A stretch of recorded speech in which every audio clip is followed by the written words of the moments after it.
अहम खबर दें आपको, इलेक्शन कमीशन हतमी नतायज का ऐलान कब करेगा और आज़ाद उम्मीदवारों के पास कितने दिन बाकी हैं किसी भी पार्टी में शमूलियत इख्तियार करने के लिए। मजमूई सूरत हाल जान लेते हैं नुमाइंदा बोल न्यूज़ फ़हद चौधरी से। फ़हद, क्या तफसीलात हैं?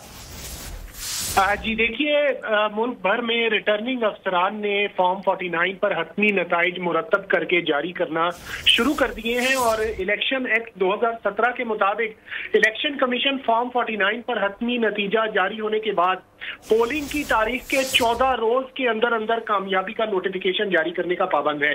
कामयाब होने वाले उम्मीदवार पोलिंग के 10 दिन के अंदर अंदर इंतखाबी अखराजात की तफसील जमा करवाने के पाबंद है और जो आजाद उम्मीदवार कामयाब हुए हैं उनके नोटिफिकेशन के इजरा के 3 रोज के अंदर अंदर वो किसी सियासी जमात में शमूलियत इख्तियार कर सकते हैं इलेक्शन कवायद 2017 के मुताबिक। और अगर वो 3 रोज के अंदर अंदर किसी भी सियासी जमात में शामिल नहीं होंगे तो असेंबली की मुद्दत के इख्तिताम तक वो आजाद उम्मीदवार के तौर आजाद रुकन के तौर पर ही जाने जाएंगे। बहुत शुक्रिया फहद इन तफसीलात के लिए। सब्सक्राइब करें और बेल दबाएं ताकि कोई खबर रह न जाए।